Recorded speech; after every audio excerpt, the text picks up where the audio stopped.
श्रीमद् भागवत गीता अध्याय 5 कर्म छोड़े या करे। ओम नमः भगवते वासुदेवाय। जय श्री कृष्ण।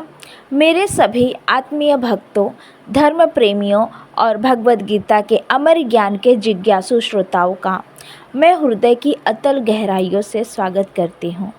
आज हम सब उस परम पावन ग्रंथ श्रीमद् भगवत गीता के पंचम अध्याय की दिव्य और गूढ़ यात्रा पर चलने वाले हैं, जिसका शीर्षक है कर्म संन्यास योग। यह अध्याय कर्म और ज्ञान के बीच के रहस्य को भेदता है और हमें संसार में रहते हुए भी सन्यासी बनने का मार्ग दिखाता है।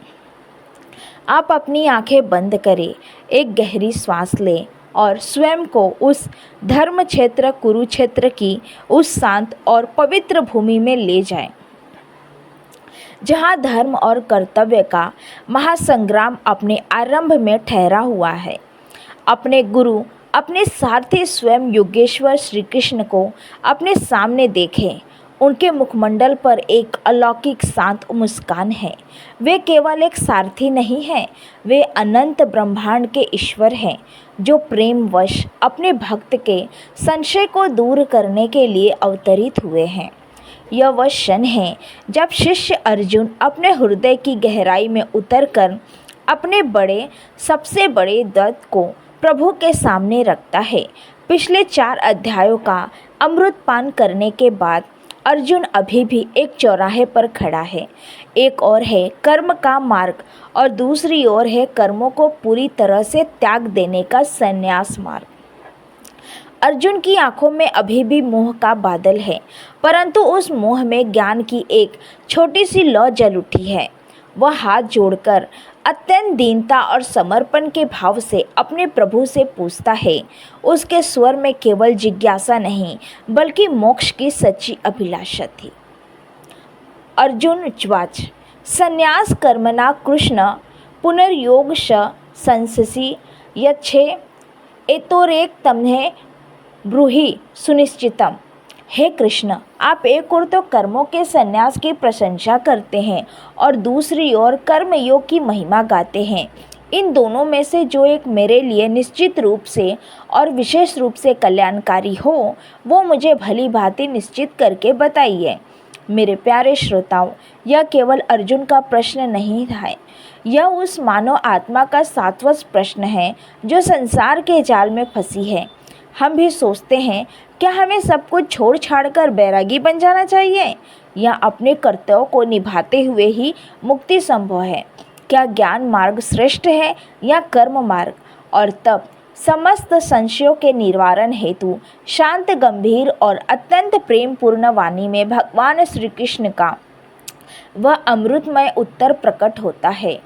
श्रीमद् भागवत उवाच संन्यास कर्म योग निश्रेय सकार भुवो तयोस्तु कर्म संन्यास सत्कर्म योगो विशिष्टते। कर्म संन्यास और कर्म योग ये दोनों ही परम कल्याण यानी मोक्ष को देने वाले हैं, परंतु इन दोनों में भी केवल कर्मों के संन्यास की अपेक्षा कर्म योग विशेष रूप से श्रेष्ठ है।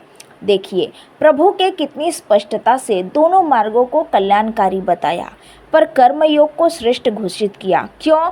क्योंकि कर्म को जड़ से उखाड़ फेंकना आसान नहीं है। कर्म के बिना यह शरीर ही नहीं टिक सकता। इसीलिए कर्मयोग हमें सिखाता है कि हम कर्म को त्यागे नहीं, बल्कि कर्म के फल की आसक्ति को त्यागे। यह हमें संसार के बीच रहकर भी संसार के कीचड़ में कमल के फूल की तरह खिलाना सिखाता है। अब भगवान हमें उस परम सत्य से परिचित कराते हैं कि सच्चा सन्यासी कौन है। सच्चा सन्यास बाहर के कर्मों का त्याग नहीं है, यह मन की आसक्ति का त्याग है। श्रेय स नित्य सन्यासी यो द दृष्टि द कालशति निर्धनो ही महाबाहो सुख बंधा प्रभु मचते हैं महाभावो। उस पुरुष को सदा नित्य सन्यासी जानना चाहिए जो न किसी से द्वेष करता है और न किसी वस्तु को पाने की आशंका रखता है, क्योंकि जो पुरुष राग, द्वेष आदि द्वंद्वों से रहित हो जाता है, वह सुखपूर्वक संसार बंधन से मुक्त हो जाता है। कितना गहरा संदेश है। सच्चा सन्यासी वह है जिसने अपने मन के भीतर के शत्रुओं को, राग और द्वेष को जीत लिया है। उसे अब बाहरी वस्तुओं या परिस्थितियों से कोई फर्क नहीं पड़ता। वह सुख दुख, लाभ हानि, मान अपमान के द्वंद्वों से ऊपर उठ गया है। उसका मन शांत और स्थिर हो चुका है।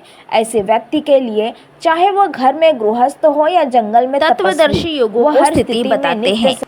नैव किंचित करामिति युक्तो मनते तत्वरी पश्यन् श्रूयन् शपुषन् जिघ्रन् अशन् गच्छन् स्वप्न श्वसन। तत्व को जानने वाला आत्मज्ञानी यह जानता है कि देखने, सुनने, खाने, चलने, सोने, श्वास लेने जैसे सभी क्रियाएं प्रकृति के गुणों से हो रही है। वह स्वयं कुछ नहीं करता। आगे भगवान सप्तदर्शी ज्ञानी का स्वरूप बताते हैं। विद्ना विनय संपन्ने ब्राह्मणे गवि हस्तिनी शुनु चैव श्रपाके द पंडिता समदर्शन। ज्ञानी पुरुष ब्रह्मांड, गाय, हाथी, कुत्ता और चंडाल में समान आत्मा को देखता है। यही सम दृष्टि व्यक्ति को रोग देश से मुक्त करती है। आगे भगवान कहते हैं कि विषयों से मिलने वाले भोग दुख का कारण है। यही सर्प शर्जा भोगा दुख यूनम एवते आद्वंत कौन्ते द तेषु रमते बुद्ध। इंद्रियों विषयों से प्राप्त सुख नाशवान है और अंत में दुख ही देते हैं। बुद्धिमान उनमें आसक्त नहीं होता। और अंत में भगवान पंचम अध्याय का सार बताते हैं।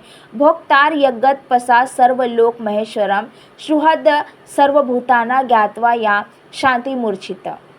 जो मनुष्य मुझे यज्ञों और तपों का भोगने वाला, सभी लोकों का स्वामी और सभी प्राणियों का निष्कपट मित्र जान लेता है, वह परम शांति को प्राप्त करता है। अतः मेरे प्रिय भक्तों, भगवद गीता का पंचम अध्याय हमें यही सिखाता है कि संसार में रहकर भी संसार से अलिप्त रहना ही सच्चा संन्यास है। अपने कर्मों को ईश्वर को अर्पित करो, द्वेष और ईर्ष्या को त्यागो और समदृष्टि धारण करो। यही कर्म संन्यास योग है, यही मोक्ष का मार्ग है। मेरे प्रिय श्रोताओं, यदि यह दिव्य प्रवचन आपके हृदय को छू गया हो तो चैनल को सब्सक्राइब करें, इस वीडियो को लाइक करें और कमेंट में जय श्री कृष्णा अवश्य लिखें। जय श्री कृष्णा, जय गुरुदेव।